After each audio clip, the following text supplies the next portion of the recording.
السلام علیکم ورحمۃ اللہ وبرکاتہ۔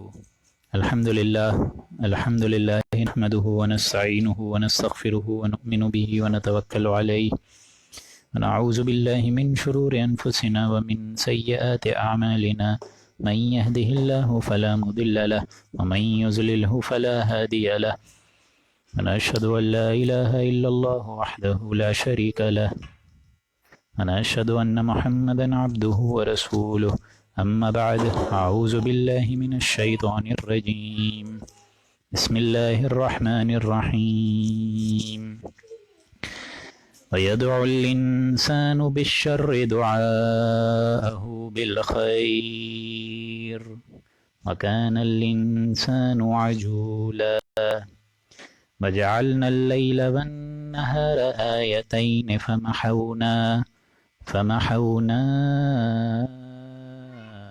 آية الليل وجعلنا آية النهار مبصرة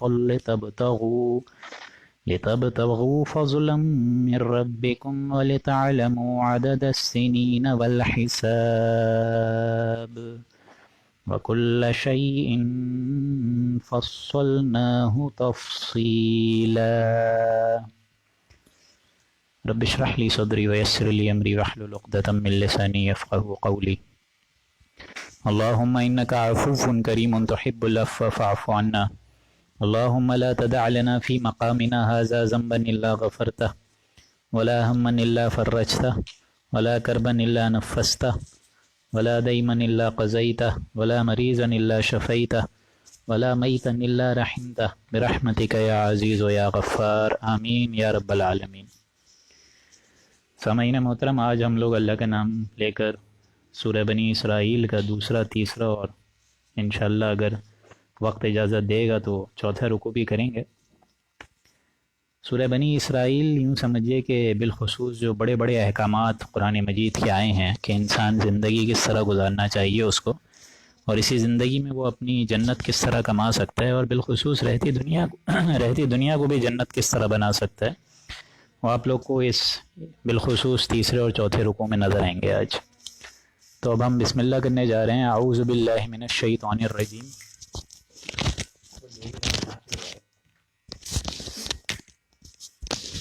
بسم اللہ الرحمن الرحیم۔ وَيَدْعُ الْإِنسَانُ بِالشَّرِّ دُعَاءَهُ بِالْخَيْرِ، اور انسانوں کا معاملہ یہ ہے کہ وہ پکار اٹھتا ہے، مانگ اٹھتا ہے اپنے حق میں شر، جبکہ وہ پکار رہا ہوتا ہے، مانگ رہا ہوتا ہے اصل میں اپنے نزدیک خیر۔ یعنی یہ انسان کا معاملہ ہے۔ بعض انسان جو ہے جب یہ کہتے ہیں کہ معاملہ یوں کر دے اللہ تعالیٰ، میرے معاملات جو ہے یہ اس طریقے سے اگر چلیں گے، میری عقل یہ کہہ رہی ہے تو یہ اچھا ہو جائے گا، درا حقیقت اس کو معلوم نہیں کہ وہ اپنے لیے شر مانگ رہا ہوتا ہے۔ حالانکہ دعا کر رہا ہے لیکن دعا غلط مانگ رہا ہوتا ہے۔ اللہ کو علم ہے، اس کو تو نہیں پتہ ہے۔ یہ تو ہم پڑھ چکے ہیں سورہ بقرہ میں، عَسَىٰ أَن تُكْرَهُوا شَيْئًا وَهُوَ كُرْهٌ لَكُمْ وَعَسَىٰ أَن تُحِبُّوا شَيْئًا وَهُوَ كُرْهٌ لَكُمْ عَسَىٰ أَن تَكْرَهُوا شَيْئًا۔ اللہ تعالیٰ کمی بیشی معاف فرمائے آیت میں، لیکن یہی ہے مطلب کہ ان قریب تم چاہو کسی چیز کو مانگنا چاہو اور حاصل کرنا چاہو، پکارنا چاہو، اور ادھر حقیقت تمہارے لیے تم سمجھ رہے ہو کہ خیر ہے اور اصل میں وہ بری ہوتی ہے۔ اور یہ بھی عین ممکن ہے کہ تم کسی چیز کو برا سمجھ رہے ہوتے ہو اور اس میں ہی اللہ تعالیٰ کو خیر اور برکت ڈال دیتا ہے تمہارے لیے۔ تو اصل بات یہ ہے کہ اللہ کے حوالے کرو، واللہ یعلم وانتم لا تعلمون، اللہ جانتا ہے تم نہیں جانتے۔ یہی دعا ہم استخارے میں بھی پڑھتے ہیں کہ اللہ تیرے علم میں میرے لیے جو خیر کا معاملہ ہے وہ فیصلہ کر دے، چاہے مجھے وہ اچھی لگے یا بری لگے، لیکن تو یہ جو مسنون دعا ہے استخارے کی، اس کی بات میں آپ کو بتا رہا ہوں کہ تو آغازی یہیں سے ہوتی ہے۔ اللہم انی اسألوک، کہ میں اللہ تعالیٰ سوال کرتا ہوں تیری قدرت کا، تیرے علم سے خیر چاہتا ہوں، مجھے کیا علم۔ لیکن انسان تو اپنے علم کو آگے رکھتا ہے نا کہ اللہ یوں کر دے، حالانکہ وہ نہیں جانتا، وہ بیوقوف نہیں جانتا کہ وہ جو شے مانگ رہا ہے اس کے لیے وہ خیر نہیں ہے، شر ہے۔ وَيَدْعُ الْإِنسَانُ بِالشَّرِّ دُعَاءَهُ بِالْخَيْرِ، انسان پکار اٹھتا ہے شر، جبکہ وہ در حقیقت پکار رہا ہوتا ہے اپنے نزدیک خیر۔ مطلب اپنی طرف سے وہ دعا کر رہا ہے، عقل کو سمجھ رہا ہے اعلیٰ سے اعلیٰ ہے، لیکن اصل میں وہ صحیح دعا نہیں مانگ رہا ہوتا، یہ تو اللہ تعالیٰ معاملات کرتا ہے۔ وَكَانَ الْإِنسَانُ عَجُولًا، اور انسان بڑا جلد باز ہوتا ہے، وہ چاہتا ہے سب کچھ فوراً مل جائے. یہ اس کی شارٹ سائٹڈنس کی وجہ سے شر کو خیر اور شر کو خیر اور خیر کو شر سمجھ رہا ہوتا ہے. یعنی انسان کو نہیں پتہ، یہ تو اللہ کو پتہ ہے. وَجَعَلْنَا اللَّيْلَ وَالنَّهَارَ آیَتَيْنِ، اور بالخصوص یہ جو رات اور دن کا الٹ پھیر ہے، ہم نے تو رات کو بھی اور دن کو بھی دو نشانیاں بنا دیا ہے. یعنی یہ رات ظاہر بات ہے اندھیرا، سکون، آرام کا ایک معاملہ، اور دن ایک نورانی، ایک جس میں ایک کیفیت ہو جاتی ہے اور سورج چمک رہا ہے اور ساری کی ساری گلیاں بھی ایک دم چمک رہی ہیں، تو یہ ساری چیزیں معاش کا ایک ذریعہ بن جاتا ہے. تو کبھی اندھیرا بھی ہوگا، کبھی ظاہر بات ہے روشنی بھی آئے گی. دنیا میں بھی یہی معاملہ ہے کہ کبھی انسان کو لگے گا کہ آگے سب بلیک ہے، آگے سب اس کو کوئی راہ نظر نہیں آتی ہے، اور کبھی ایسا لگے گا اجالا ہی اجالا ہے. کبھی یہ سمجھے گا کہ تکلیفیں ختم ہی نہیں ہو رہی ہیں، اور کبھی یہ ہے کہ روشنی بھی ملے گی، آزمائشیں بھی ختم ہوں گی. تو یہ معاملات ہیں. دن ہی دن اگر مسلسل چلتا رہے تو بھی بات سمجھ نہیں آئے گی انسان کو، اور رات ہی رات مسلسل چلتی رہے گی تو یہ معاملہ بھی صحیح نہیں ہے. تو ہم نے تو وَجَعَلْنَا اللَّيْلَ وَالنَّهَارَ آیَتَيْنِ، ان کو ہم نے آیات بنایا ہے. دن کو ہم نے ایک معاشی جد و جہد کے لیے بھاگ دوڑ تم کر سکو اس کا ایک ذریعہ بنایا ہے. اللیل، رات کو ایک ذریعہ سکون تمہارے لیے بنایا. آیتین، یہ ہماری آیات ہیں. کھول آنکھ، زمین دیکھ، فلک دیکھ، فضا دیکھ، مشرق سے ابھرتے ہوئے سورج کو طرح دیکھ. فمحونا آیت اللیل وجعلنا آیت النہار مبصرا، تو ہم نے رات کی نشانی کو اس کو دھندلا بنا دیا، اندھیرا کر دیا تاکہ تم رات کو آرام کرو، اور دن کی روشنی میں ہم نے سورج چمکا دیا، یعنی دن کو ہم نے نشانی بنا دیا، اس کو روشن بنا دیا، کھول دیا. لِتَبْتَغُوا فَضْلًا مِّن رَبِّكُمْ، تاکہ تم فضل حاصل کر سکو اپنے رب کا. یعنی فضل سے مراد بھاگ دوڑ کر سکو، محنت مشقت کر سکو. وَلِتَعْلَمُوا عَدَدَ السِّنِينَ وَالْحِسَابَ، اور تم علم حاصل کر سکو، برسوں کا شمار اور حساب مقرر کر سکو. اسی رات اور دن کے الٹ پھیر سے آپ کو معلوم ہے ڈیز آتے ہیں وجود میں، پھر ویکس آتے ہیں، پھر ویکس جو ہے مل کر منتھ بنتے ہیں، منتھس 12 مہینے مل کے ایک سال کی کیفیت ہو جاتی ہے، پوری 365 دن مکمل ہو جاتے ہیں. تو یہ سارا رات اور دن کا نظام بالخصوص عدد السنین والحساب، برسوں کا شمار، حساب کتاب معلوم کر سکو. وَكُلَّ شَيْءٍ فَصَّلْنَاهُ تَفْصِيلًا، اور ہم نے ہر چیز کو خوب تفصیل کے ساتھ آلریڈی بیان کر دیا ہے. وَكُلَّ إِنسَانٍ أَلْزَمْنَاهُ طَائِرَهُ فِي عُنُقِهِ، اور ہم نے ہر انسان پر چپکا دی ہے اس کی قسمت. طَائِرَهُ فِي عُنُقِهِ، اس کی گردن میں اس کی قسمت ہے، خوش بختی ہے یا بدبختی ہے یا نحوست ہے یا جو بھی معاملہ ہے، جو بھی اس کے احوال ہیں، اس کی بدقسمتی ہے، یہ سب چیزیں انسان کی گردن میں کہیں چپکا دی ہیں اللہ نے. اب واقعتاً ایسی کوئی مادی شے ہے ہماری گردن میں، ہم تو اس کا علم نہیں رکھتے، یہ ابھی عالم غیب کا معاملہ ہے. یہ وہ نالج ہے جو کہ اللہ تعالیٰ نے ابھی تک انسانوں پر منکشف نہیں کری. ہو سکتا ہے کہ آگے چل کے ہمیں پتہ چلے کہ یہاں کوئی چپ ہے، کہ یہاں کوئی گلینڈ ہے، کوئی ایسی شے ہے جو کہ ہمارے ریکارڈ معلوم کر رہی ہے. طائرہ جو ہے یہ بیسیکلی عربی میں نحوست کے لیے آتا ہے، یا جو بھی قسمت ہے، بدقسمتی ہے، خوش قسمتی ہے، خوش آئینی ہے، خوش بختی ہے، جو انسان عمل بھی کر رہا ہے، جو بھی ہر انسان کے کھاتے میں جو لکھا جا رہا ہے اس کے ساتھ کیا ہوگا، وہ کیا کر رہا ہے، کیا اس کا ریکارڈ ہو رہا ہے، یہ ایسی کوئی چپ ہے جو کہ وہ لٹکائے پھر رہا ہے فی عنقہ، اپنے گردن میں. وَنُخْرِجُ لَهُ يَوْمَ الْقِيَامَةِ، اور ہم نکال لیں گے اس کو روز قیامت، کتابًا يَلْقَاهُ مَنشُورًا، ایک کتاب کی حیثیت میں جو کہ وہ منشور پائے گا، کھلا ہوا پائے گا، کھلم کھلا پائے گا. یعنی ایک اس طریقے کی کتاب بنا کے اللہ تعالیٰ روز قیامت میں ایک چپ ہوگی جو کہ نکال لے گا، جو بھی اس میں قسمت ہوگی، جو بھی اس میں ایک معاملہ ہوگا انسان کا، وہ ایک چپ کی صورت میں، یا ایک کتاب چپ جو ہوگی. آپ کو تو معلوم ہے آج کا جو زمانہ ہے وہ بالخصوص چپ کا ہی ہے. یعنی یہ چپ اللہ تعالیٰ نے کہیں رکھی ہوئی ہے، وہ نکلے گی اور پھر وہ کتاب کی صورت اختیار کر دی جائے گی، اور کہہ دیا جائے گا اقرا کتابک، کہ پڑھ لو اپنی کتاب. یہ سارا ریکارڈر تمہارا موجود ہے، ہمارے افعال اعمال سب اس میں ریکارڈ ہیں. یہ ایک چپ ہے، آپ کی پوری زندگی کی فلم موجود ہے، آپ کا ایک ایک حرف جو آپ نے نکالا زبان سے، آپ کے ذہن میں جو خیالات آئے، جو دل میں نیتیں آپ کی پروان چڑھیں، وہ تک موجود ہے. تو وہ ایک چپ ہی کفایت کر جائے گی. اقرا کتاب، کہہ دیا جائے گا کہ اپنی کتاب آج خود پڑھ لو. کفا بنفسک الیوم علیک حسیبا، کہ آج خود غور کر لو اپنے حساب کا. آج تم خود اتنے عالم بن گئے ہو, تمہارے سامنے پوری زندگی کتاب موجود ہے. دیکھ لو تم نے کیا کیا غیبتیں کریں, کیا کیا حرام خوریاں, کیا کیا سود کے اڈے چلائے, کیا کیا زنا کے اڈے چلائے, کیا کیا بہنوں کا حق کھایا, بھائیوں کا حق کھایا, وراثت کھائی. یہ سب دیکھ لو. آج کفا بن, آج خود حساب کر لو, خود کفیل بن جاؤ, خود جج بن جاؤ اور اپنا خود حساب کر لو. من اہتدی فانما یہتدی لنفسہ, جو شخص دنیا میں سیدھی راہ پر چلا فانما یہتدی لنفسہ, وہ اپنے لیے ہی راحت پر چلا, اپنے لیے ہی ہدایت پر رہا. یعنی ظاہر بات ہے دنیا میں اگر وہ نیک رہا تو آخرت میں بھی نیک رہا, اور دنیا میں نیک رہنا اس کے لیے اس بات کا موجب بنا کہ آخرت میں اللہ اس کو چین سے رکھے گا. ومن ضل, اور جو گمراہ ہوا یا جس نے خود گمراہی اختیار کری, جو خود بے راہ رہنا چاہا, فإنما يضل علیہا, تو اس کا وبال بھی اسی کے لیے ہے, اس کا نقصان اسی کے لیے بے راہ ہونا تھا. یعنی جو عمل جو کرے گا ہر ایک کو وہاں پہ آپ کو معلوم ہے اپنا حساب کتاب دینا ہے. تو جو شخص دنیا میں جیسا رہا آخرت میں بھی اسی اعتبار سے معاملہ ہوگا, اور جو شخص دنیا میں گمراہ رہا اس کا بھی معاملہ, اس کا نقصان اور اس کا وبال اور اس کی گمراہی کا سبب بھی اسی پر ہوگا. وَلَا تَزِرُ وَازِرَةٌ وِزْرَ أُخْرَى, اور کوئی شخص کسی اور کے گناہ کا بوجھ نہیں اٹھائے گا. ہر ایک کو اپنا بوجھ وہاں اٹھانا ہے, کوئی اور نہیں اٹھائے گا. میرا بوجھ میں, آپ کا بوجھ آپ خود.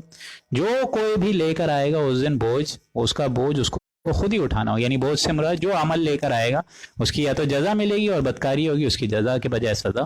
یہ معاملات ہوں گے. وَمَا كُنَّا مُعَذِّبِينَ حَتَّى نَبْعَثَ رَسُولًا, اور ہم کبھی سزا نہیں دیتے, کبھی عذاب نہیں دیتے جب تک کسی رسول کو ہم نہیں بھیج دیتے. یہ اللہ کا قاعدہ کلیہ ہے. بڑا عذاب آپ کو معلوم ہے وہ بھی آتا تھا جب رسول وہاں پہ سارے کے سارے معاملات بتا چکے ہوتے تھے. اور ظاہر بات ہے رسول بچا لیے جاتے تھے ان عذاب کے آنے سے پہلے, وہ تو مائگریٹ کر جاتے تھے. کتب اللہ لاغلبن انا ورسولی, کہ اللہ نے تو یہ کتاب میں لکھ دیا ہے کہ وہ اور اللہ اور اس کے رسول جو ہیں وہ غالب رہیں گے. جب اللہ رسولوں کو بچا لیتا ہے تو بڑی بڑی قومیں ہلاک کر دیتا ہے, پھر نسیہ منسیہ ہو جاتی ہے.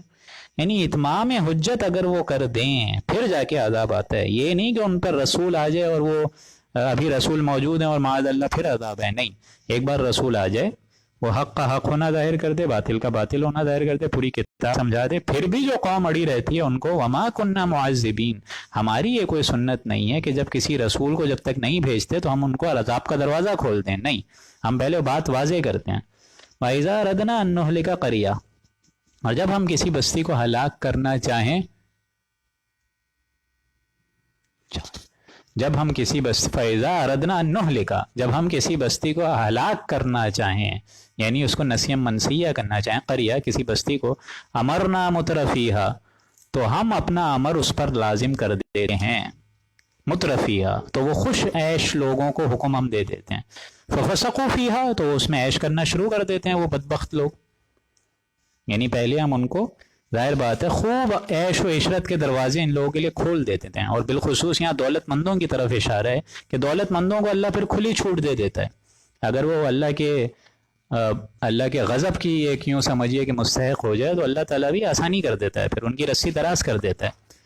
وہ ادھر ادھر گھومتے رہتے ہیں, عیاشیاں کرتے رہتے ہیں, بدماشیاں کرتے رہتے ہیں, فسق و فجور, لہو و لعب اور عیاشیاں اور بدماشیاں کرتے چلے جاتے ہیں, یہاں تک کہ وہ پوری بستی ایک وقت آتا ہے کہ عذاب الہی کا مستحق بن جاتی ہے. اور یہاں بالخصوص عذاب کے آنے میں سب سے بڑا حصہ کن کے لیے ہے؟ قوم کے سرمایہ داروں کے لیے. ان کی رنگریلیاں, ان کے گل چھڑے اور عوام پر ان کا ظلم, اور بالخصوص جو عوام بھی ہے اگر وہ روک نہیں رہی اپنے ان حکمران کو غلطیوں سے تو وہ بھی مجرم ہے. وہ بھی اگر امر بالمعروف اور نہی عن المنکر کا فریضہ انجام نہ دیں تو ایسے بڑے بڑے عذاب میں عوام الناس بھی لپیٹ میں آ جاتی ہے, جس طرح کہ آج پوری وبا پھیلی ہوئی ہے انسانیت پہ. اسی کو یہاں پہ ہائی لائٹ کرا, وَإِذَا أَرَدْنَا أَن نُهْلِكَ قَرْيَةً أَمَرْنَا مُتْرَفِيهَا, جب ہم کسی بستی کو ہلاک کرنا چاہتے ہیں تو اس کے خوش عیش لوگوں کو حکم دے دیتے ہیں, وہ عیاشیاں کرتے ہیں, وہاں شرارت مچاتے ہیں. فَحَقَّ عَلَيْهَا الْقَوْلُ, تب ان پر ہماری اتمام حجت ہو جاتی ہے, فیصلہ فائنل آ جاتا ہے, اور پھر فَدَمَّرْنَاهَا تَدْمِيرًا, پھر ہم اس بستی کو ہلاک کر دیتے ہیں, تباہ اور غارت کر دیتے ہیں.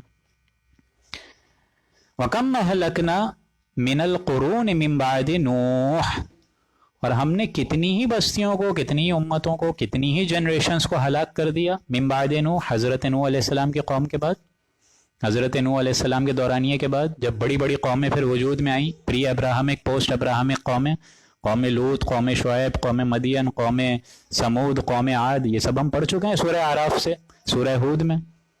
وَكَفَىٰ بِرَبِّكَ بِذُنُوبِ عِبَادِهِ خَبِيرًا بَصِيرًا، اور آپ کا رب اپنے بندوں کے گناہوں کا جاننے کے اعتبار سے خبیر بھی ہے، وہ جانتا بھی ہے، اور بصیر بھی ہے، دیکھتا بھی ہے کہ کس نے کون کون سے گناہ اپنے نامہ اعمال میں آج کے دن لگوائے، اللہ جانتا ہے، اور کس نے کون کون سی اجر کمایا ہر دن۔ وہ تو ہر دن ہمارا نامہ اعمال اوپر جاتا ہے ایک طریقے سے، ایک اس کی ریفریشمنٹ ہوتی ہے، اللہ کے نزدیک پڑھایا جاتا ہے، فرشتے جو ہیں عصر سے مغربین جو روایات میں آتا ہے کہ لے کر جاتے ہیں۔ وَكَفَىٰ بِرَبِّكَ، اللہ خود گواہ کافی ہے، اپنے بندوں کے گناہوں کے جاننے کے اعتبار سے کافی ہے۔ وَكَفَىٰ بِرَبِّكَ مَن كَانَ يُرِيدُ الْعَاجِلَ، یہ بڑی اہم آیت ہے قرآن مجید کی، اور میں چاہتا ہوں کہ آپ سب حضرات اس کو دل کی آنکھوں سے سمجھنے کی اللہ آپ کو توفیق دے۔ من کان یرید العاجل،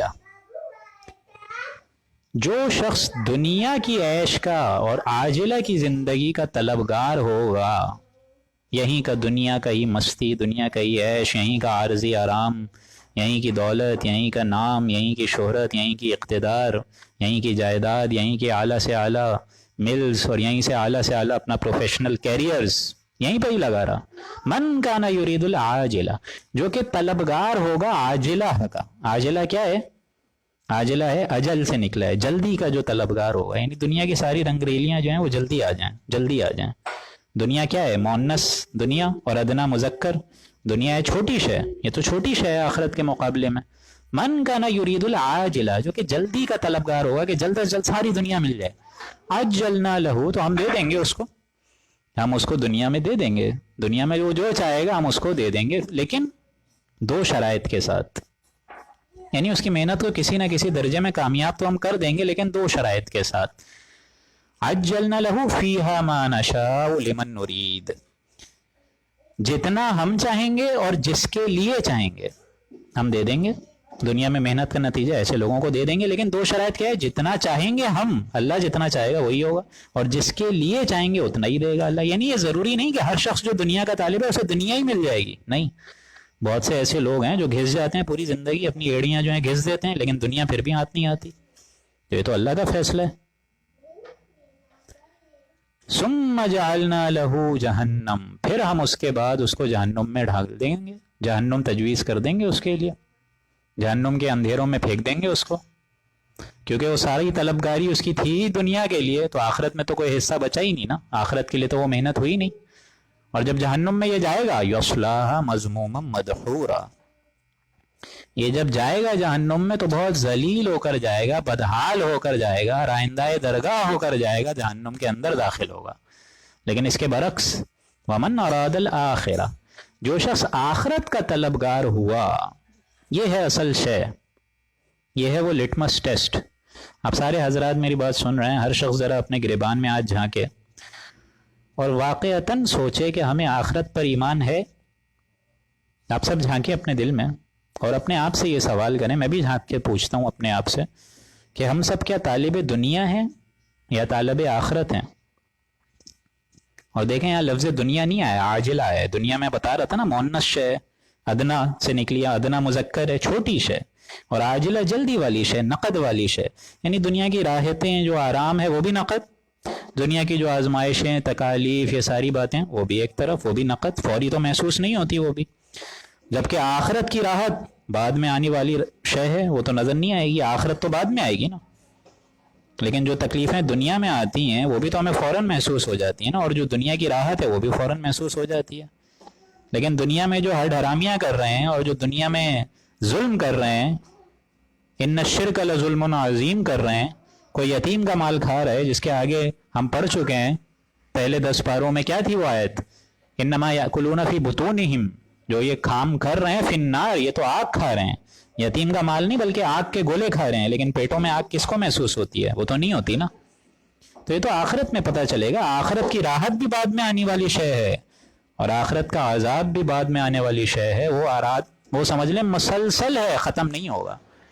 تو اس مسلسل دائمی بات کو بتاتے ہوئے فرمایا ومن اراد الآخرہ، جو شخص آخرت کا طلبگار ہوا، اور صرف یہ طلبگار ہونے سے کام نہیں چلے گا، سنیے، وسعی لہا سعیہا، اور اس کے لیے جیسی محنت کرنی چاہیے ویسے کرے، صرف زبانی کلامی نہیں بلکہ واقعتاً وہ محنت کر کے دکھائے جو اس کو کرنی چاہیے، یہ شرط عین ہے۔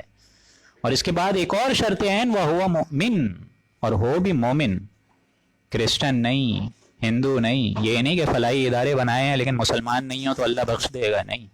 کتنے ہی ایسے کرسچنز ہیں جو کہ نیک کام کرتے ہیں لیکن ایمان سے خالی ہیں۔ وَهُوَ مُؤْمِن فَأُولَٰئِكَ كَانَ سَعْيُهُمْ مَشْكُورًا، تو ایسے لوگوں کی سعی اللہ تعالیٰ قبول فرمائے گا، قبول، یعنی اللہ تعالیٰ ان تمام ان کی محنتوں کا، ان کی تمام جانثاریوں کا، ان کی تمام سرفروشیوں کا، انہوں نے تو بھاگ دوڑ کری آخرت کے لیے، تو اللہ تعالیٰ قدر افزائی کرے گا۔ اب آپ اور میں سوچیں کہ ہم اس دنیا کے لیے کتنی بھاگ دوڑ کرتے ہیں، اس کا ذرا آپ مقابلہ کر کے دیکھیں آخرت کی لازوال رحمتوں سے۔ آخرت کتنی قیمتی شے ہے، اس کے لیے کتنی بھاگ دوڑ ہم کر رہے ہیں، کیا اس کے لیے واقعتاً وہ صحیح کر رہے ہیں، محنت کر رہے ہیں؟ یہ بڑا مشکل مقام ہے قرآن مجید کا، کافی شرطیں ہیں اللہ کی طرف سے۔ ومن اراد الآخرہ، جو کہ آخرت کا طلبگار ہوا، وسعى لها سعیها، اس کے لیے جیسی کوشش کرنی چاہیے کرے بھی، وهو مؤمن، اور پھر مومن بھی ہو، فَأُولَٰئِكَ كَانَ سَعْيُهُمْ مَشْكُورًا، ایسے لوگوں کی اللہ تعالیٰ قدر افزائی کرے گا کہ میرے اس بندے نے اس وقت، اس منٹ، اس سیکنڈ تکلیف میں جھیلے۔ ظاہر بات ہے حق جو ہے آپ پھیلائیں گے تو آپ کو تکلیفیں ہی ملیں گی۔ کوئی انسان جو ہے آپ اس کو اچھی بات کہیں تو وہ یہی کہے گا کہ بھائی آپ کو اپنے کام سے کام رکھنا چاہیے، میرے کام میں کیوں آپ دخل اندازی کرتے ہیں؟ تکالیف ملیں گی، باتیں سنیں گے۔ وَلَنَبْلُوَنَّكُمْ بِشَيْءٍ مِّنَ الْخَوْفِ وَالْجُوعِ وَنَقْصٍ مِّنَ الْأَمْوَالِ وَالْأَنفُسِ وَالثَّمَرَاتِ، تکلیف آئے گی، بھوک آئے گی، تکلیفیں آئیں گی، راحت چھینا جائے گا، ناگوار صورتحال سے درپیش ہونا پڑے گا، لیکن اینڈ رزلٹ اچھا ہوگا۔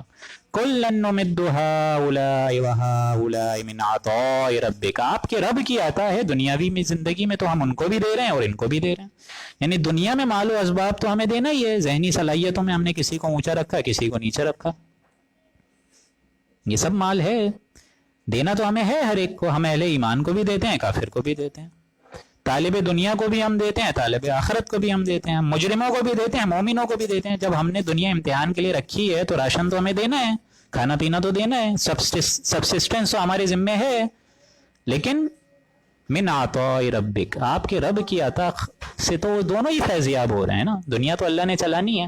وما کان عطاء ربک محظورا، آپ کے رب کی یہ عطا کبھی بند نہیں ہوگی، کبھی بند نہیں ہوگی، یعنی مسلمان یہ چاہے کہ کافر کو کچھ نہیں دیا جائے، نہیں، یہ معاملہ نہیں چلے گا۔ یہاں کا معاملہ اللہ نے کھلا چھوڑا ہے، آخرت کا معاملہ اللہ تعالیٰ پکڑ کے رکھے گا۔ یہاں اللہ تعالیٰ نے سارے لوگ انجوائے کر رہے ہیں اور کر بھی رہے ہیں واقعتاً، اور حقیقت میں دیکھیں تو بدماش زیادہ عیاشیاں کر رہے ہیں۔ آپ خود دیکھیے نا، جتنے جو بدماش ہیں اور جو ظلم کر رہے ہیں وہ کتنی عیاشی کر رہے ہیں، اور جو بیچارے اللہ کے دین کے لیے لگے ہوئے ہیں ان کو کیا کیا ظلم اور زیادتی سے ٹریٹ کیا جا رہا ہے۔ لیکن اللہ کا یہ قانون ہے، اللہ کے رب، اللہ جو آپ کا رب ہے نبی، اس کی عطا دنیا پر محظورہ، بند نہیں کی جائے گی۔ انظر کیف فضلنا بعضهم علی بعض، اے نبی آپ دیکھیں ہم ایک دوسرے کو کس طرح فوقیت دیتے ہیں۔ دنیا میں مال و اسباب ہم نے دیا ہے ہر ایک کو، کسی کو نہیں دیا، کسی کو ذہنی صلاحیتیں دیں، کسی کو نہیں دیں، یہ تو ہمارا فضل ہے، ہم جس کو دے دیں بھائی۔ وَلَلْآخِرَةُ أَكْبَرُ دَرَجَاتٍ وَأَكْبَرُ تَفْضِيلًا، اور البتہ آخرت درجوں کے اعتبار سے بہت افضل بھی ہوگی اور فضیلت کے اعتبار سے بہت بہتر بھی ہوگی۔ یہاں کتنا فرق پڑ جائے گا آپ مجھے بتائیے، کوئی محل میں رہے یا کوئی کٹیا میں رہے، کوئی گاڑی میں سفر کرے یا کوئی پیدل چلے، کوئی فقیر ہو یا کوئی امیر ہو، اب کوئی محل میں رہ رہا ہے وہ 20 سال رہ لے گا، کوئی کٹیا میں رہ رہا ہے وہ بھی 20 سال رہ جائے گا، مرنا تو دونوں نے ہی ہے۔ کوئی امیر ہے وہ بھی علاج کرا کے صحیح ہو سکتا ہے، اور جو غریب ہے وہ علاج نہ کرا کے بھی وہ زندگی ویسے ہی گزار سکتا ہے، لیکن مریں گے دونوں ہی۔ ہاں غریب کے دل میں ایک حسرت رہ جائے گی کہ میں نے علاج نہیں کرا سکا اپنا، لیکن مریں گے ہر کوئی۔ لیکن وہاں جب جائیں گے آخرت میں، وہاں تو ہمیشہ ہمیشہ ہے، یا تو جنت ہے یا تو دوزخ، کتنا بڑا فرق ہے آپ دیکھیں، یہاں کا فرق کوئی فرق نہیں ہے۔ وَلَلْآخِرَةُ أَكْبَرُ، آخرت اکبر ہے، بڑی ہے، درجات کے لحاظ سے بھی، وَأَكْبَرُ تَفْضِيلًا، فضیلت کے اعتبار سے بھی۔ لَا تَجْعَلْ مَعَ اللَّهِ إِلَٰهًا آخَرَ، تمہیں اللہ کے علاوہ کسی اور کو معبود نہیں بنانا چاہیے، اللہ کے علاوہ کسی اور کی بندگی نہیں کرنی ہے، یہ ہے توحید۔ فَتَقْعُدَ مَذْمُومًا مَخْذُولًا، تو یقیناً بدحال اور بے مددگار ہو کر بیٹھو گے۔ یعنی دنیا میں بھی اللہ تعالیٰ پھر مذمت کر کے، مذمت زدہ ہو کر اور اللہ کی طرف سے بے توفیق ہو کر، یعنی اللہ بے یار و مددگار چھوڑ دے گا اگر اللہ ہی کو حمایتی نہیں سمجھو، اگر اللہ کو دوست نہیں سمجھا ہوا، اللہ کو پشت پناہ اور اپنا حمایتی نہیں سمجھا ہوا ہے، تو اللہ تعالیٰ کو پھر کیا تم سے تعلق؟ جب اللہ کو اپنا دوست سمجھو گے اور اپنی دوستی کے اس کو مستحق بناؤ گے تب جا کے ہوگا نا معاملہ حل۔ دوستی تمہاری جو ہے وہ یہودیوں سے لگی ہوئی ہے، عیسائیوں سے لگی ہوئی ہے، غیر مسلموں سے لگی ہوئی ہے، اور یہاں بیٹھ کے شریعت کی ڈھوس چلا رہے ہو۔ وَقَضَىٰ رَبُّكَ أَلَّا تَعْبُدُوا إِلَّا إِيَّاهُ، یہ بڑا اہم رکوع ہے۔ آج ہم لوگ، میں نے بتایا تھا 3 رکوع کریں گے، دوسرا، تیسرا اور چوتھا۔ اب دوسرا رکوع یعنی نشست کے حساب سے دوسرا رکوع، اور سورہ بنی اسرائیل کا اب تیسرا رکوع آغاز ہو چکا ہے۔ وَقَضَىٰ رَبُّكَ أَلَّا تَعْبُدُوا إِلَّا إِيَّاهُ، اور تیرے رب نے یہ حکم دیا ہے کہ اس کے سوا کسی اور کی عبادت نہیں ہوگی۔ وَبِالْوَالِدَيْنِ إِحْسَانًا، اور اپنے والدین کے ساتھ حسن سلوک ہوگا۔ یہ ہے وہ اصل بات، یعنی یہ جو تورات کے 10 جو اشرا تھے، 10 کمانڈمنٹس کا جو نچوڑ ہے قرآنک ورژنز کا، تورات کا، ان میں سے یہ بات اب آ رہی ہے یہاں پر۔ اس میں 3 مقامات، یہ تیسرا مقام آ گیا قرآن مجید کا، یعنی اللہ کے حقوق کے فوراً بعد والدین کا حق آ رہا ہے، بیان ہو رہا ہے۔ چوتھا آپ لوگ آگے چل کے سورہ لقمان میں پڑھیں گے۔ پہلی بات تو یہ کہ والدین کی تو جو ہوگا حسن سلوک جو بھی، اس سے پہلے عبادت اللہ کی ہوگی، یعنی عبادت اللہ کی، اور والدین کا حکم مانا جائے گا، حسن سلوک مانا جائے گا۔ لیکن والدین بھی اگر کوئی غلط بات کہیں جو کہ اللہ کے حکم کے آڑے آ رہی ہوں تو والدین کی بھی نہیں مانی جائے گی۔ فرض کریں مثلاً ایک ایگزامپل ہے کہ اگر والد بولے کہ نماز نہ پڑھو، تو یہ نہیں، اس میں آپ والدین کی نہیں سن سکتے پھر، کیونکہ وہ تو اللہ کے حکم پہ ڈاکہ ڈال لیں۔ اور سب سے بڑی بات، اللہ کی عبادت اس لیے کہ والدین کے دل میں جو شفقت اللہ نے ڈالی ہے وہ بھی تو اللہ نے ہی ڈالی ہے، اور کہاں ڈالی ہے؟ اللہ نے ذریعہ بنایا نا آپ کے والدین کو، ہم سب کے والدین کو، کہ وہ نرمی رکھیں ہم سب پر۔ تو پہلا شکر انشکر لی ولوالدیک، پہلا شکر میرا ہوگا۔ سورہ لقمان میں آپ جا کے پڑھیں گے آگے کہ اللہ تعالیٰ اپنے ذمے لے رہا ہے کہ میں نے محبت ڈالی ہے تمہارے والدین میں، تمہیں راتوں کو تکلیف ہوتی تھی تو تمہارے والدین تڑپتے تھے۔ وَبِالْوَالِدَيْنِ إِحْسَانًا، تم اپنے ماں باپ کے ساتھ اب حسن سلوک کرو گے۔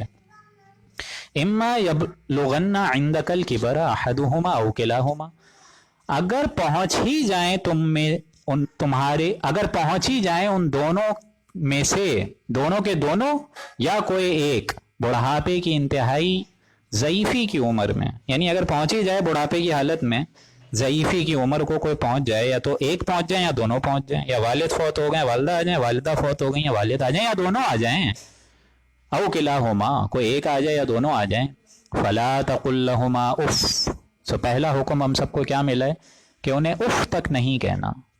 یہ اف تک مطلب تمہاری آنکھیں نہ چڑھیں ان سے بات کرتے ہوئے، سینہ نہیں پھولنا چاہیے تمہارا ان سے بات کرتے ہوئے، یہ نہیں کہ سینہ تان کر کے بات کر رہے ہو، اف بھی نہیں کہنا۔ اف کہنا ہے کہ ارے یار کیا ہو گیا، یہ بھی نہیں، یہ انداز بھی نہیں۔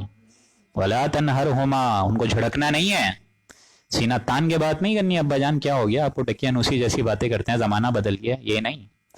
وقل لہما قولا کریما، ان سے اگر بات کرنی ہے تو ادب سے بات کرو، یعنی انسانوں کو اپنے ایٹیٹیوڈ میں یہ بات لانی ہوگی کہ والدین فیل کریں کہ یہ لوگ ہم سے نرمی کے ساتھ بھی بات کر رہے ہیں، ادب بھی دے رہے ہیں، عزت دے رہے ہیں، ان کو یہ احساس دلاؤ، ان کو فیل ہو، یہ کیونکہ ظاہر بات ہے بڑھاپے میں آپ کو معلوم ہے انسان جو ہے وہ چڑچڑا ہو جاتا ہے اور بچے جیسی حرکات بھی آ جاتی ہیں، یہ بھی معاملہ ہوتا ہے نا، لیکن پھر بھی جھیلنا ہے۔ وَاخْفِضْ لَهُمَا جَنَاحَ الذُّلِّ مِنَ الرَّحْمَةِ، اور ان کے سامنے شفقت سے، انکساری کے ساتھ اپنے بازوؤں کو جھکا کے رکھو۔ جس طرح پرندہ وہ ایک اونچی اڑان لیتا ہے لیکن جب واپسی گھونسلے کی طرف آتا ہے تو اپنے بازو سکیڑ لیتا ہے، اپنے بچوں کی طرف، ظاہر بات ہے فیملی لائف کی طرف جب وہ واپس آتا ہے تو سکیڑ لیتا ہے تاکہ ایک شیلٹر ملے اس کو، بچوں کو شیلٹر ملے۔ یہی معاملہ اب تمہیں کرنا ہے۔ کتنی خوبصورت اگزامپل اللہ دیتا ہے، آپ لوگ دیکھیں، انداز دیکھیں اللہ کا، کہ تم چاہے عالم دین بھی ہو، تم چاہے بہت بڑے مسند نشین ہو، تم چاہے ملک کے صدر ہو، تم بہت بڑے کنسلٹنٹ کی اولاد ہو، لیکن جب باپ کے پاس آؤ، ماں کے پاس آؤ تو اولاد بن کر آؤ۔ وہ ساری چیزیں گھر سے باہر کی ہیں، اب گھر میں آؤ تو ان کی اولاد معلوم پڑے کہ آج میرا بچہ ہے، آج میری بچی ملنے آئی ہے، عزت دینے آئی ہے۔ وَقُلْ رَبِّ ارْحَمْهُمَا كَمَا رَبَّيَانِي صَغِيرًا، اور یہ دعا کیا کرو کہ اے میرے پروردگار ان لوگوں پر بھی ایسا رحم فرما جیسا کہ انہوں نے مجھے بچپن میں پالا اور بڑا کیا۔ یہ ہے اصل دعا، یہ ہے اصل دعا۔ یعنی جو بھی معاملہ ہو اس کے لیے ایک دم عاجزی ان کے ساری، یہ نہیں کہ سینہ تان کر، انہیں یہ نہ لگے کہ یہ ہماری بے ادبی کر رہا ہے، نہیں، ورنہ وہ سوچیں گے نا کہ کل کو یہی تھا نا کہ یہ جو میری گود میں لے لے کے میں اس کو جاتا تھا اور کبھی میری ٹانگوں میں چپکتا تھا، یہ جو اب آج مجھ سے اس طرح بات، دل نہ دکھے، بات جب بھی ہو جھک کر معلوم پڑے کہ ادب ہو۔ اور بالخصوص یہ معاملہ بہت مشکل ہوتا ہے شادی کے بعد، شادی کے بعد بالخصوص آپ حضرات کو معلوم ہے کہ آپ کی محبت کا ایک اور پیکر وجود میں آ جاتا ہے، آپ کی اولاد ہو جاتی ہے، آپ کی محبت ڈیوائیڈڈ ہو جاتی ہے، تقسیم ہو جاتی ہے۔ تو والدین کو کبھی ایسا نہ لگے کہ یہ جو ہے اپنی اولاد سے ہی محبت کیے جا رہے ہیں مجھ سے، کیونکہ یہ بڑی ایک نفسانی کیفیت ہوتی ہے۔ والدین آپ سے کچھ نہیں چاہتے، والدین چاہتے ہیں بس ہم سے 5-10 منٹ اچھے طریقے سے بات کر لے۔ کوئی ماں باپ یہ نہیں چاہیں گے کہ بیوی کو چھوڑ کے، اولادوں کو چھوڑ کے میرے ساتھ رہے، نہیں، بس وہ محبت چاہتے ہیں۔ ان کو کبھی آپ یہ احساس نہ ہونے دیں کہ ابا جان ہم بدل گئے ہیں۔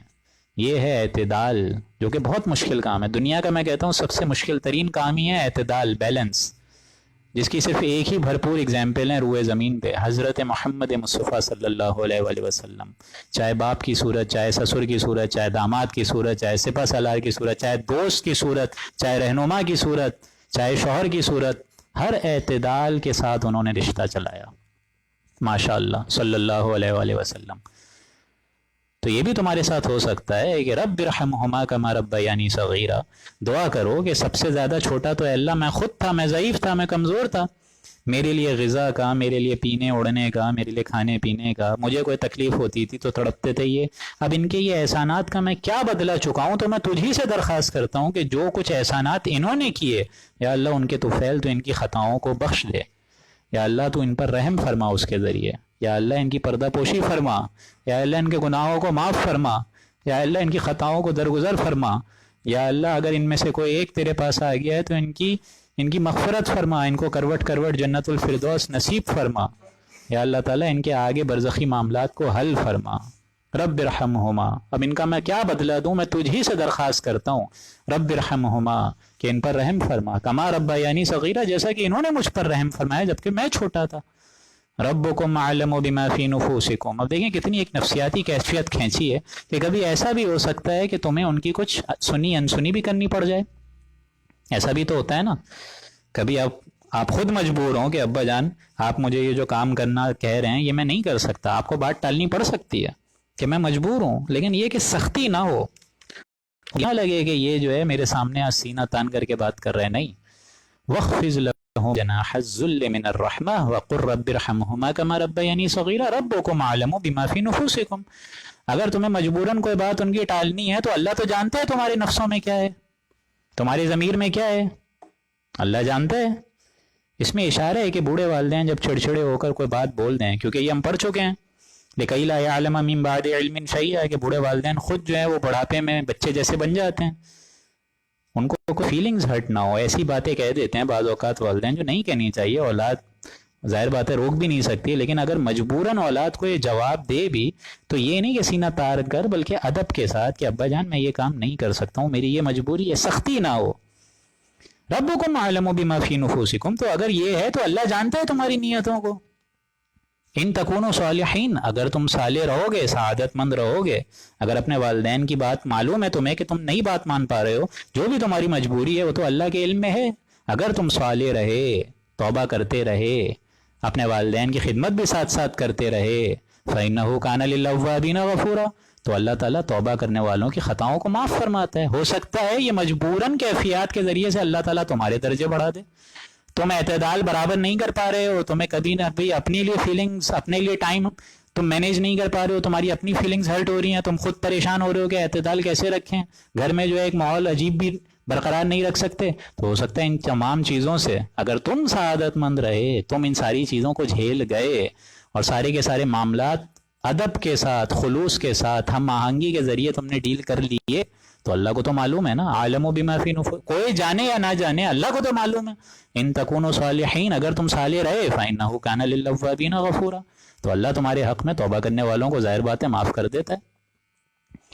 اب آگے دیکھیں مقام آ رہا ہے، کیونکہ یہ 10 کمانڈمنٹس ہیں، پہلی کمانڈمنٹ میں ہدایت کیا ہے؟ اللہ کے علاوہ کسی اور کو نہیں پوجنا. دوسری کیا ہے؟ والدین کے ساتھ حسن سلوک. اب تیسری کیا آ رہی ہے؟ وَآتِ ذِي الْقُرْبَىٰ حَقَّهُ وَالْمِسْكِينَ، اور قرابت داروں کو اس کا حق مالی اور غیر مالی دیتے رہو. دینا پڑے گا تمہیں. یعنی ظاہر بات ہے والدین کے بعد اگر والدین بھی چلے جائیں تو پھر قرابت دار، وراثت کے معاملات، ساری چیزیں. حَقَّهُ وَالْمِسْكِينَ، ان کو حق دو چاہے وہ مسکین ہو، وابن السبیل، اور ظاہر بات ہے مسافر کو بھی ان کا حق دینا ہے. وَلَا تُبَذِّرْ تَبْذِيرًا، اور بے موقع مت اجڑاؤ، تبذیر مت کرو. تبذیر کیا ہے؟ اسراف سے بڑا جرم ہے. یعنی نام و نمود کے لیے اپنی دولت کو اڑانے کے لیے مت خرچ کرتے پھرا کرو. ان المبذرین کانوا اخوان الشیاطین، بے شک بے موقع بے جا خرچ کرنے والے، فضول خرچ کرنے والے تو شیطان کے بھائی ہیں. وکان الشیطان لربہ کفورا، اور شیطان اپنے پروردگار کا بڑا ناشکرا تھا. اسراف سے بڑھ کر تبذیر. اسراف تو یہ ہے کہ ضرورت کے زائد خرچ کرنا، وہ تو ٹھیک ہے ایک اچھی بات ہے، لیکن ضرورت سے بڑھ کر، یعنی ضرورت کے اوپر. ایک تو ضرورت ہے نا آپ کی، جس طرح کھانا آپ کی ضرورت ہے فرض کریں، وہ تو ایک روٹی سالن سے بھی پوری ہو سکتی ہے، غذا پوری ہو سکتی ہے، لیکن 4 کھانے یہ اسراف ہے. یہ حضور کو بھی ناپسند تھا کہ 2 سالن کیوں آتے تھے. نہیں، اب کپڑے آپ کی ضرورت ہیں لیکن الماریاں کی الماریاں بھری ہوئی ہیں سارے کپڑوں سے. بھائی جتنے لازم ہیں، جتنی ضرورت کی شے ہیں اتنا رکھو، باقی صدقات کر دو، خیرات کر دو. اور تبذیر اس سے بھی اونچی شے ہے کہ بلا ضرورت خرچ کرنا، اپنی دولت کے نمائش کے لیے شادیوں پر خرچ کرنا، دھوم دھڑکا، کوئی ضرورت نہیں ہے اس کی. یہ فضول خرچ کرنے والے ان الشیطان، یہ سارے کے سارے ان المبذرین کانوا اخوان الشیطان، شیاطین کے بھائی ہیں. یہ تو سورہ مائدہ میں ہم پڑھ چکے ہیں. انما یرید الشیطان ان یوقع بینکم العداوۃ والبغضاء فی الخمر والمیسر، کہ یہ شیطان جو ہے یہ تو چاہتا یہی ہے کہ ان موقعوں سے، یعنی شراب اور جوئے سے تمہارے اندر آپس میں بغض اور دشمنی پیدا کر دے. وہی بغض اور دشمنی جو ہے اس سے پیدا ہوتی ہے، بیجا اڑانے والوں سے. یہ بڑی ایک گہری آیت ہے، بڑی گہری لنک ہے کہ کسی سیٹھ صاحب کی بیٹی کی شادی ہو رہی ہے اور پوری جو کوٹھی ہے وہ یوں سمجھیے کہ مقع نور بنی ہوئی ہے اور لائٹنگ ہو رہی ہے اور کمکمے لگے ہوئے ہیں، ڈھول ڈھماکے ہو رہے ہیں، سجی ہوئی ہے پوری کوٹھی. اور اس گھر میں معلوم ہے کہ کوئی شوفر بھی ہے، کوئی مالی ہوگا اس سیٹ کا، کوئی گارڈ ہوگا، کوئی بھی ہو سکتا ہے نوکر چاکر. اب وہ سوچے اس کی بچی بوڑھی ہو رہی ہے، وہ ہاتھ پیلے نہیں کرا پا رہا، اس کے پاس پیسے نہیں ہیں، اب کیا گزرے گی اس کے دل پر؟ آپ بتائیے کتنی چھریاں پھریں گی اس پر. تو یہ محبت نہیں پیدا ہوگی، یہ نفرت پیدا ہو جائے گی، عداوت پیدا ہو جائے گی. اور آپ کو معلوم ہے یہ گھر کے بڑے بڑے جو راز کھلتے ہیں یہ کس کے ذریعے سے کھلتے ہیں؟ یہ چوری ڈاکے کس کے ذریعے سے ہوتے ہیں؟ نوکروں کے ذریعے سے ہی ہوتے ہیں زیادہ تر. تو یہ ہے وہ دشمنی، یہ ہے وہ طبقاتی فرقے پھر جو جنم لیتے ہیں، اور ہیو اور ہیو ناٹس میں جو ایک شعوری امتیازی فرق ہے وہ پامال ہو جاتا ہے. یہ ہے اصل بات. وَكَانَ الشَّيْطَانُ لِرَبِّهِ كَفُورًا، شیطان اپنے پروردگار کا بڑا ناشکرا تھا. وَإِمَّا تُعْرِضَنَّ عَنْهُمُ ابْتِغَاءَ رَحْمَةً مِّن رَّبِّكَ، اور اگر اپنے رب کی طرف سے جس رزق کے آنے کی امید میں تم خود ہو، اس کے انتظار میں تم خود ہو، اگر تم کو اعراض کرنا پڑے دوسروں سے، فَقُل لَّهُمْ قَوْلًا مَّيْسُورًا، تو تم ان سے نرمی سے بات کرو. یعنی کسی سائل سے، کسی قرابت دار سے اگر ایکسکیوز کرنا ہی پڑ جائے، کب؟ جبکہ تم ابھی خود اپنے رب کی رحمت کی امید میں ہو. یعنی اس وقت تمہارے پاس بھی پیسے نہیں ہیں کچھ، اور تم خود امید میں ہو کہ اللہ نوازے مجھ کو، اور کوئی مانگنے والا آ جائے. فَقُل لَّهُمْ قَوْلًا مَّيْسُورًا، نرم انداز سے بات کرو ان سے بھی، جھڑپو نہیں کسی کو، جھڑک کے بات نہیں کیا کرو. وَلَا تَجْعَلْ يَدَكَ مَغْلُولَةً إِلَىٰ عُنُقِكَ، اور نہ تو اپنا ہاتھ گردن کے پاس باندھ لو، وَلَا تَبْسُطْهَا كُلَّ الْبَسْطِ، اور نہ اس کو کھلم کھلا چھوڑ دو. یعنی حماقت زدہ نہ بن کے بیٹھے رہو. کہ بعض اوقات ہوتا ہے نا، بسا اوقات انسان کے اندر نیکی کا ایسا جوش چڑھتا ہے کہ وہ سب کچھ اللہ کی راہ میں دے کر خود فقیر بن جاتا ہے. نہیں، بلکہ اعتدال اور میانہ روی. اپنا ہاتھ نہ گردن سے باندھ لو، بالکل بخیل نہ بنو کہ خیر مل ہی نہیں سکتا کسی کو تو میں کیا دوں. نہیں، یہ نہیں. اپنا ہاتھ بالکل گردن کے پاس بھی نہ باندھو، ایک دم بخیل مت بنو، اور پورا کا پورا بھی خرچ مت کرو، بلکہ ایک اعتدال ہونا چاہیے تمہارے اندر. فَتَقْعُدَ مَلُومًا مَحْسُورًا، اور اگر اعتدال سے تجاوز کرو گے، سب کچھ ہی خرچ کر دو گے، تو خود حماقت زدہ بن کر بیٹھنا رہنا پڑ جائے گا. اور بعد میں یہ بھی سوچنا شاید پڑ جائے کہ یار مجھے ذرا اعتدال کرنا چاہیے تھا. اس میں بسا اوقات انسان کہتا ہے نا کہ ہم نے تو سب کچھ ہی خرچ کر دیا، کاش کچھ ہم روکتے. یہ غلط ہے. اور بالخصوص اگلی آیت میں دیکھیں کتنا خوبصورت حکم ہے کہ بسا اوقات انسان خود کہتا ہے کہ میرا یہ رشتہ دار ہے، حالات بگڑے ہوئے ہیں اس کے، تو میں اس کی فائنل مدد کر ہی دوں، اس کے حالات میں کسی طرح ٹھیک کر ہی دوں. وہ امکانی حد تک کوشش کرتا ہے لیکن حالات صحیح ہوتے ہی نہیں ہیں اس بیچارے کے. تو یہ ذمہ تم اپنے اوپر نہیں لو، اپنی محنت پوری سی کرو، اپنی کوشش کرو، لیکن ان ربک یبسط الرزق لمن یشاء ویقدر، یہ تو اللہ تعالیٰ ہی کے ذمے ہے کہ وہ جس کا چاہے رزق کھول دے اور جس کا چاہے بند کر دے، جس کے رزق میں کشادگی کر دے، کسی کے رزق میں تنگی کر دے، اختیار تو اس کا ہے، تمہارا اختیار تو نہیں ہے۔ لہٰذا اپنا سا فرض ادا کرو، معروف، معتدل، متوازن طریقے سے وہ سب کرو، لیکن تم یہ نہ سمجھو کہ اس کے حالات بدلنے پر تم قادر ہو جاؤ گے، نہیں، کیونکہ یہ تو اللہ ہی ہے جو کہ قادر ہے رزق پر، چاہے جس کا رزق بڑھا دے چاہے تنگ کر دے۔ انہ کان بعبادہ خبیرا بصیرا، بے شک اللہ اپنے بندوں کو خوب جانتا ہے اور دیکھ رہا ہے، اس کو معلوم ہے کس کی کیا ضروریات ہیں، کس کو کب نوازنا ہے، کس کو نہیں نوازنا، کس کو غریب رکھنا ہے، کس کو امیر رکھنا ہے، اللہ جانتا ہے، تم نہیں جانتے۔ ولا تقتلوا اولادکم خشیۃ املاق، ایک اور ہدایت دیکھیں کہ اپنی اولاد کو مت قتل کر دیا کرو مفلسی کے اندیشے سے، یہ نہیں ہونا چاہیے۔ مفلسی کے اندیشے سے آپ لوگ کو معلوم ہے برتھ کنٹرول کی جو ایک تحریک چل رہی ہے، وہ جو ایک کانسیپٹ ہے کہ بچے دو ہی اچھے، حالانکہ یہ غلط ہے اسلامی نفی سے، اسلامی شریعت کے اعتبار سے نفی ہے اس میں۔ حضور نے فرمایا کہ میں چاہتا ہوں کہ تم لوگ زیادہ بچے جننے والی عورتوں سے شادی کرو، کیونکہ میں قیامت کے دن اپنی امت کو زیادہ تعداد میں دیکھنا چاہتا ہوں۔ تو یہ جو تحریک چل پڑی ہے نا، یہ نفی ہے ایمان کی، اللہ پر توکل نہیں ہے ایسے لوگوں کو، اللہ کے رازق ہونے پر بھروسہ نہیں ہے لوگوں کو، جگہ جگہ یہودیوں کی طرح کیلکولیشن رکھ کے بیٹھنا شروع کر دیتے ہیں، کیلکولیٹر رکھ کے بیٹھنا شروع کر دیتے ہیں۔ اللہ کے خزانوں کا تمہیں کیا علم؟ اللہ کے خزانے تو اب سمندر کے اندر سے دریافت ہو رہے ہیں، سی فوڈ کتنا عمدہ ہے صحت کے لیے، اور تمہیں اللہ تعالیٰ کے کوئی بھروسہ نہیں ہے کیا؟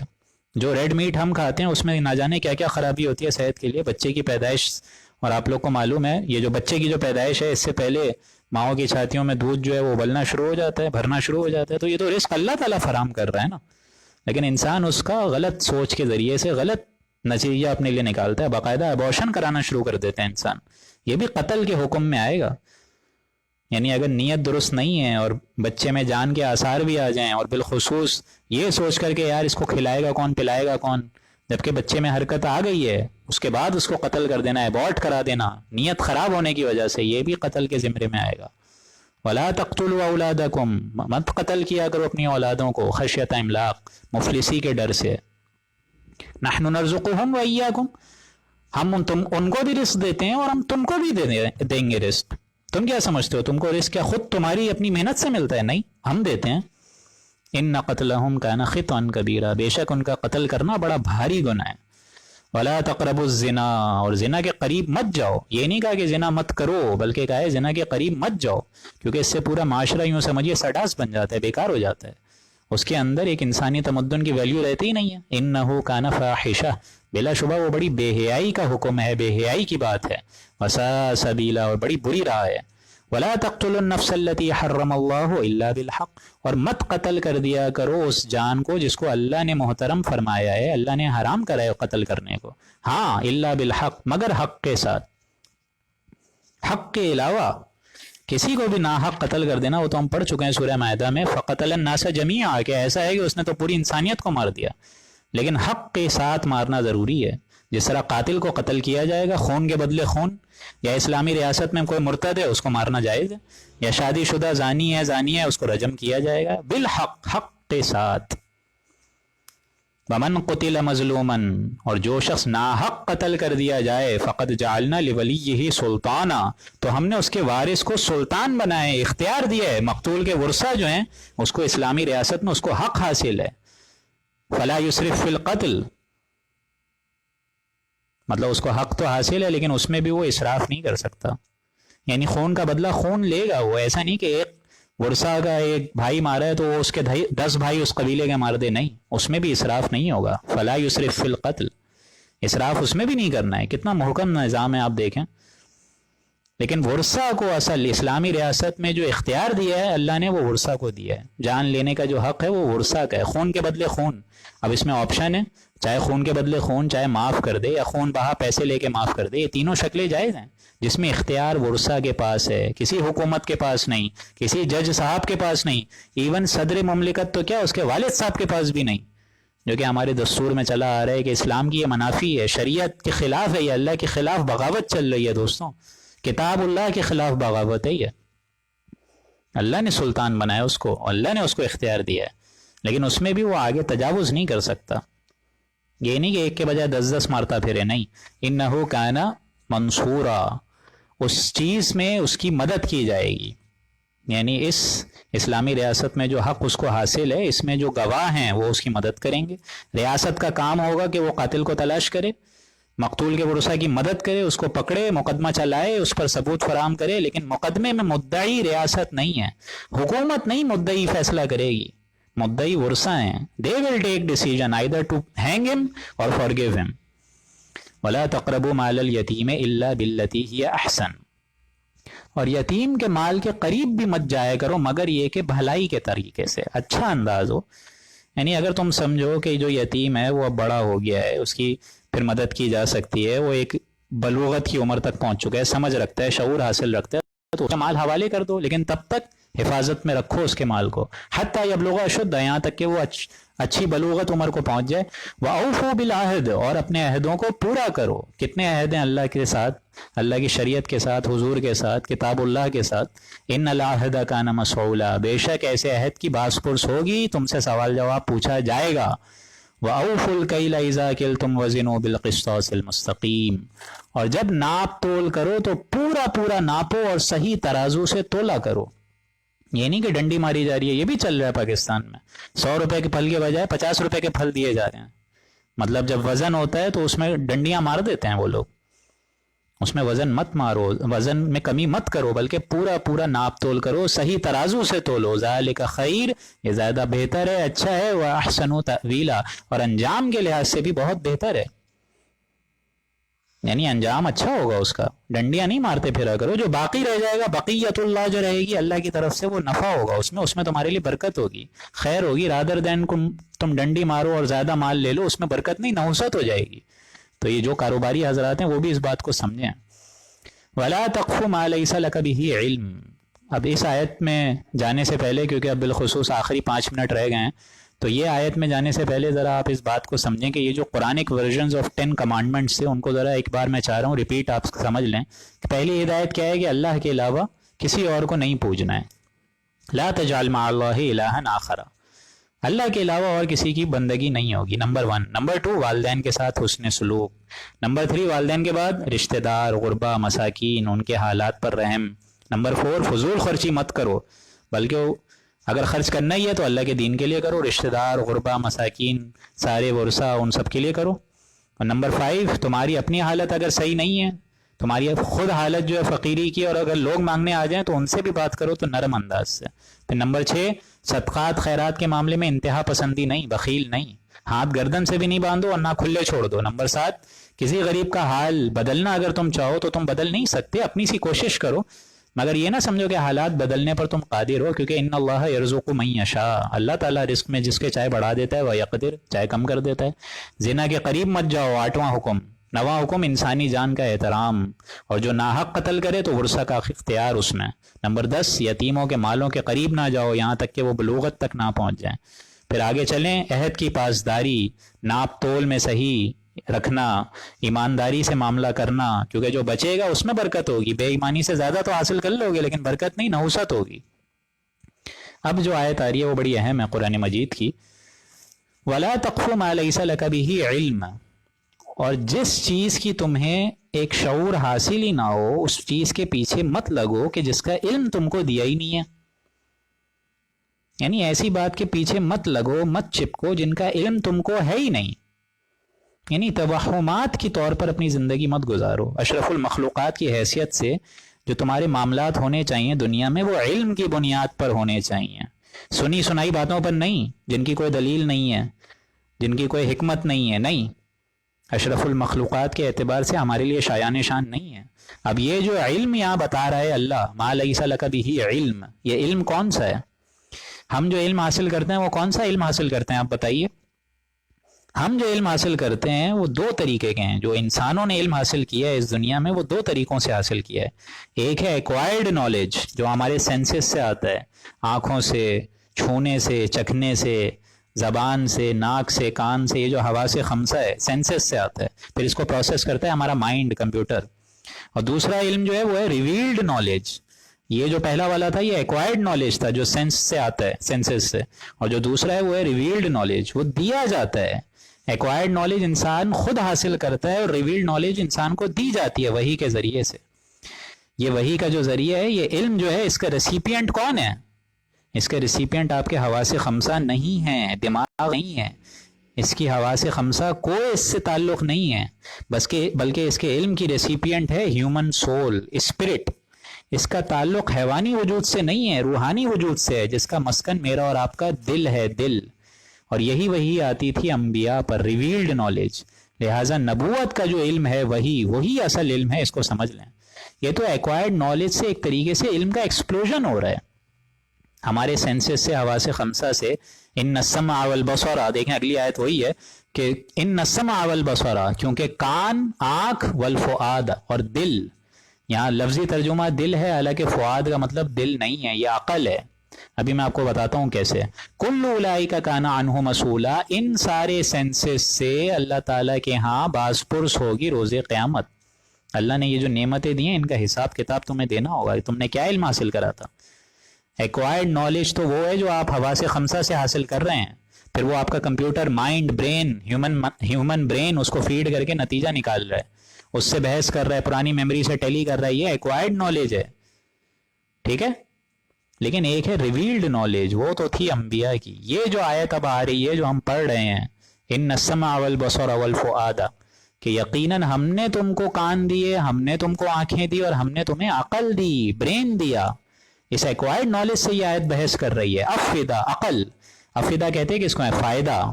فعید عربی زبان میں آتا ہے جس طرح کوئی سبزی ہے، آپ اس کو پکائیں، پانی نکل جاتا ہے، بھج جاتی ہے، جس کو بھجیا کہتے ہیں، بھن کر جو رہ جاتی ہے. گوشت بھی اگر آپ سینکیں تو پانی نکل جاتا ہے، وہ بھی سکڑ جاتا ہے. تو جس چیز سے خلاصہ نکلے کسی چیز کا، یہ ہے آپ کا ہیومن برین. جو خلاصہ نکالتا ہے وہ ہے ہیومن برین. اس سے فائدہ حاصل کرتا ہے کسی پروسیس سے، نتیجہ نکالتا ہے، پھر انفر کرتا ہے، میموری سے ٹیلی کرتا ہے، پھر کوئی اور کہ آج میں نے ایک نئی بات سیکھی. یہ علم بڑھتے بڑھتے بڑھتے بڑھتے دیکھیں دوستوں آج کہاں پہنچ گیا. عقلیں دنگ رہ گئی ہیں. آج وہ علم جو ہے انسانوں کی شر کا باعث بنا ہوا ہے. آج کسی انسان کے لیے ممکن ہی نہیں ہے کہ وہ تمام علوم کا احاطہ کر سکے. کسی ڈاکٹر کے لیے ممکن ہی نہیں ہے کہ وہ یہ کہہ سکے آئی نو دا انٹائر ہیومن باڈی. اب اس علم کا غلط استعمال ہو رہا ہے. یہ جو دجالی دور ہے، یہ اس علم کا غلط استعمال کر رہی ہے، جس کو علامہ اقبال نے کہا ہے کہ عروج آدم خاکی سے انجم سہمے جاتے ہیں، کہ یہ ٹوٹا ہوا ستارہ کہیں مہ کامل نہ بن جائے. اور یہ مہ کامل بنے گا جب دجال ظاہر ہوگا، جب ان تمام علوم کا وہ غلط استعمال کرے گا. یہ تمام چیزوں کا وارز کے ذریعے سے وہ انتظام کرے گا پورا، بڑے بڑے امتوں کو ہلاک کرے گا، بڑی بڑی ان سائنسی قوتوں کا غلط استعمال کرے گا. یہ سمجھ لیجئے، یہ ہے وہ علم کا ایکسپلوژن جو کہ خود حضرت آدم علیہ السلام کی ذات میں ودیت کیا گیا، جو ہم سورہ بقرہ کے رکوع نمبر شاید غالباً 4 میں پڑھ چکے تھے. وَكُلَّمَا آدَمَ الْأَسْمَاءَ كُلَّهَا. یہ اگر آپ کو یاد ہو کہ ہم نے آدم علیہ السلام کو دے دیے وہ تمام علوم. ان چیزوں کو انسان اگر استعمال نہ کرے صحیح سے، اور صرف توہمات میں ویژول تھنکنگز پر جیتا رہے، تو فائدہ کیا ہوگا؟ اور ان علم کا اگر غلط استعمال کرے تو وہ اور ایک غلط بات ہو جائے گی. یعنی یہ ہے اصل علم جو آپ کو سینس اپیریٹس اللہ نے مجھے اور آپ کو دیا ہے، اس سے آپ اور میں فائدہ اٹھائیں. یہ ہے ویریفائیڈ علم، یہ ہے آبزرویشن سے حاصل ہوا ہوا علم، یہ ہے اللہ تعالیٰ کی آیات سے عطا کیا کرتا علم، کہ کھول آنکھ، زمین دیکھ، فلک دیکھ، فضا دیکھ، مشرق سے ابھرتے ہوئے سورج کو ذرا دیکھ. ان آیات کو آپ دیکھیں، ان آنکھوں سے دیکھیں، اور پھر اللہ کو پہچانیں. اور بندہ محمد مصطفیٰ صلی اللہ علیہ وآلہ وسلم کو پہچانے کے ایک وقت تھا کہ ان پر ریویلڈ نالج آئی تھی. یہ ہے اصل بات. علم کی بنیاد اگر ہو تو بڑی محکم طور پر ہو. یہ فزیکل لاز آف نیچر ہیں، ان کو دیکھو، بڑے محکم نظام ہے یہ. آپ سوچیں نا، اس علم کو اللہ تعالیٰ نے اپنے اوپر کنٹرول کیا ہوا ہے. روحانی علم تو ہے ہی ہے، لیکن ایکوائرڈ نالج، اب ظاہر بات ہے یہ ایکوائرڈ نالج اگر آپ کو یہ نیچر، لاز آف نیچر سے مل رہے ہیں، تو یہ لاز آف نیچر پہ قابو کون کر کے بیٹھا ہوا ہے؟ اللہ تعالیٰ کر کے بیٹھا ہے نا. ہر دن ہمارے آگے سمندر تو نہیں پھٹتا نا، وہ تو سمندر ایک ہی بار پھٹا ہے. اللہ تعالیٰ نے اپنے بندے حضرت موسیٰ علیہ السلام کے ذریعے سے پھاڑا، لیکن روز روز تو سمندر نہیں پھٹتے نا. اسی طریقے سے آگ نے ایک ہی دفعہ انکار کیا نا حضرت ابراہیم کو جلانے سے. روز روز تو آگ انکار نہیں کرتی، وہ تو بھسم کر دیتی ہے. تو ان لاس پر بھی اللہ کا اختیار ہے. یعنی یورپ نے ایک معاملہ غلط کیا کہ اس نے اپنی ایک آنکھ بند کر دی. اللہ نے ایکوائرڈ نالج بھی دی، ریویلڈ نالج بھی دی، لیکن انہوں نے جو ہے اپنے دین کا مذاق اڑایا اور ایکوائرڈ نالج کے پیچھے لگ گئے. وہ اس کے آگے ہی آگے چلتے ہی رہے، اور ایک آنکھ اللہ تعالیٰ نے جو دی اس کو بند کر دی، ایکوائرڈ نالج پہ ہی عمل کیا، ریویلڈ نالج کا کھاتا بند کر دیا، دجالی کیفیات انہوں نے اپنا لی، اور ہم نے ریویلڈ نالج کو ہی سمجھا ہوا ہے سب کچھ، ایکوائرڈ نالج سے فائدہ ہی حاصل نہیں کر رہے۔ تو یہ دونوں انتہا غلط ہیں۔ جو اللہ تعالیٰ نے حضور پر نازل فرمایا اس کو بھی پڑھیں، اور سائنس کے ترقی یافتہ شعبے میں آگے سے آگے بڑھتے رہیں، ان دونوں سے ہی اللہ تعالیٰ آپ کو حکمت دے گا۔ ان السمع والبصر والفؤاد، ان تمام چیزوں کا حساب ہوگا، کل اولئک کان عنہ مسئولا، ہر شخص سے قیامت کے دن باز پرس ہوگی کہ ہم نے تمہیں اتنا علم دیا تھا، تم نے کیا کیا؟ ہم نے تمہیں اتنی دولت دی تھی، تم نے کیا کرا؟ ہم نے تمہیں اتنی ذہنیت دی تھی، تم نے کیا کرا؟ ہم نے تمہیں اتنی بڑی زبان دی تھی، تم نے کیا کرا؟ تم نے قرآن مجید کو آگے پھیلایا؟ اس کے لیے تن من دھن کی بازی لگائی کبھی؟ اس کلام اللہ سے صرف اور صرف محفلوں میں ہی رکھے رہا تم نے؟ اس کتاب اللہ کے نیچے سے دلہنے لے کے رخصت کرتے ہوئے چلتے رہے؟ اس کلام اللہ کو صرف اس کے لیے رکھ دیا کہ صرف رمضان میں پڑھیں گے؟ اب یہ تمہارا ایک رویہ ہے میری کتاب کے ساتھ، اللہ کہہ سکتا ہے نا؟ یہ کہے گا اللہ تعالیٰ، وَلَا تَمْشِ فِي الْأَرْضِ مَرَحًا، اور زمین میں اکڑ کر مت چلا کرو۔ تم چاہے جتنے بھی اپنے گردنوں کو اونچا کر لو، لیکن زمین میں اکڑ کے چلنا نہیں ہے۔ اِنَّكَ لَن تَخْرِقَ الْأَرْض، کیونکہ زمین کو تو تم نہیں پھاڑ سکتے، وَلَن تَبْلُغَ الْجِبَالَ طُولًا، اور نہ پہاڑوں کی لمبائی تک کو تم پہنچ سکتے ہو، تم کیا اتنے چوڑے ہو سکتے ہو؟ تکبر اللہ تعالیٰ کے نزدیک بڑی گندی شے ہے، شرک اور تکبر۔ اللہ تعالیٰ کہتا ہے یہ تکبر میری چادر ہے، المتکبر۔ تو جس نے تکبر کیا گویا کہ اس نے میری چادر، میرے شانے پہ ہاتھ ڈالنے کی کوشش کری۔ ہے ہمت کسی میں ڈال سکے؟ اور آج بڑے دھڑلے سے انسان بول دیتا ہے کہ آپ کے بھائی کو تو پتہ ہے سب چیزیں، بولتا ہے نا انسان کے سب سے زیادہ نالج والا تو میں ہی ہوں، معاذ اللہ۔ کل ذالک کان سیئہ عند ربک مکروہا، یہ سارے برے کام ہیں تیرے رب کے نزدیک ناپسندیدہ ہیں۔ یعنی ان احکامات سے سرتابی مت کرو، اور جو حکم بتایا جا رہا ہے وہ کرو، ایکسٹریم لیول پہ مت جاؤ۔ تم امت وسط ہو، وَكَذَلِكَ جَعَلْنَاكُمْ أُمَّةً وَسَطًا، درمیانی امت ہو، میانہ روی رکھو، اعتدال رکھو، جو حکم بتائے جا رہے ہیں ان پہ عمل کرو، اور جن چیزوں سے روکا جا رہا ہے بچے رہو، اس میں تمہارے لیے ہی عافیت ہے۔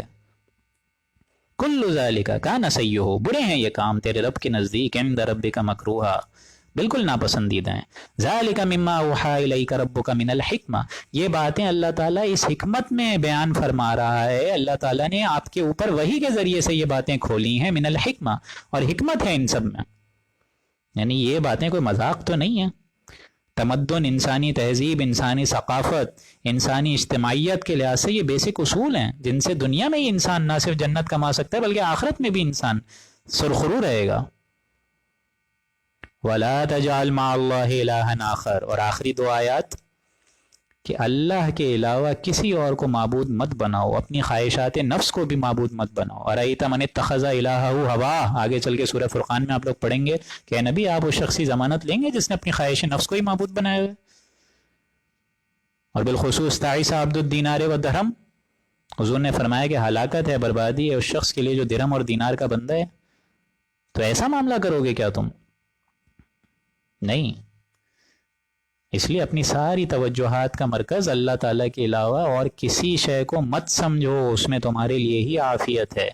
اور اگر یہ نہیں کرو گے، اللہ کے علاوہ اپنی عقل کو، اپنی چودراہٹ کو، اور بالخصوص اپنے ہی نفس کو معبود بنا کے پھرتے رہو گے، اللہ کے علاوہ اور لوگوں کو معبود کہتے کس کو ہیں؟ جس کی بندگی اختیار کرنا، معبود کہتے اسی کو ہیں۔ نفس کہہ رہا ہے آپ کا 6 بجے اٹھ جائیں نماز پڑھیں، آپ کی خواہشات چاہ رہی ہیں کہ آپ، اللہ تعالیٰ کا حکم یہ ہے کہ آپ نفس کو مار کر 6 بجے اٹھ کے نماز پڑھیں، لیکن نفس کہہ رہا ہے کہ نہیں، سوئیے اور سوئیے، تو آپ معبود پھر اللہ نہیں رہتا، نفس بن جاتا ہے معبود اس وقت کہ آپ نے اللہ کی حکم کو پس پشت رکھا اور نفس کے حکم کو آگے رکھا۔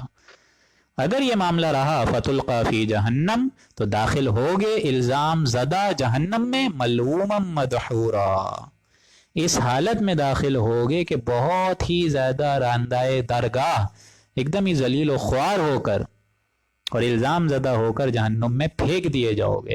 افاصفاکم ربکم، آخری آیت یہ جاتے جاتے جو ہے، دیکھیں اول اور آخر تو توحید کی بات بتا دی، لیکن چلتے چلتے ایک اشارہ پھر دے دیا کہ وہ جو عرب کے رہائشی تھے وہ کہتے یہی تھے نا کہ ہم اللہ کو تو مانتے ہیں لیکن ہم جو ہے اپنے لیے تو بیٹے پسند کرتے تھے، وہ اور بیٹیوں کو اللہ تعالیٰ کے لیے مقرر کرتے تھے، معاذ اللہ کہ یہ فرشتے تو اللہ کی بیٹیاں ہیں، معاذ اللہ۔ افاصفاکم ربکم بالبنین، تو کیا تمہارے رب نے تم کو تو بیٹوں کے ساتھ خاص کیا ہے، نوازا ہے، اور تم اس کے لیے فرشتوں کو اپنی بیٹیاں بنا رہے ہو، اس کی بیٹیاں بنا رہے ہو؟ وَاتَّخَذَ مِنَ الْمَلَائِكَةِ إِنَاثًا، فرشتوں کو اللہ کی بیٹیاں تجویز دے دیتے ہو، کیسا گندا کام کر رہے ہو تم؟ إِنَّكُمْ لَتَقُولُونَ، بے شک جو تم قول بیان کر رہے ہو، قولا عظیما، بے شک تم بڑی سخت بات کہہ رہے ہو اللہ کی جناب میں۔ اللہ تعالیٰ ہر شرک سے، ہر عیب سے، ہر برائی سے اعلیٰ ہے، عرفہ ہے، منزہ ہے، مبرہ ہے، پاک ہے۔ اللہ کے فضل و کرم سے یہاں پہ 4 رکوع مکمل ہوئے، اور انشاءاللہ العزیز کل ہم لوگ مزید 3 رکوع پڑھیں گے، اور آپ لوگ یہ نوٹ بھی کر رہے ہوں گے کہ اب رفتار تھوڑی تیز ہو گئی ہے، تو انشاءاللہ العزیز کل مزید 3 رکوع یا 4 رکوع کریں گے۔ اللہ تعالیٰ سے دعا ہے کہ اللہ تعالیٰ میرا اور آپ کا سب کا سننا قبول فرمائے، آپ کی حاضری اللہ تعالیٰ مقبول فرمائے، اور بالخصوص ہم سب کو ان احکامات پر عمل پیرا ہو کر اپنی زندگی کو توشہ آخرت بنانے کا ایک ذریعہ بنائے۔ بارک اللہ لنا ولکم فی القرآن العظیم ونفعنی وإیاکم بالآیاتہ والذکر الحکیم۔ صدق اللہ العظیم۔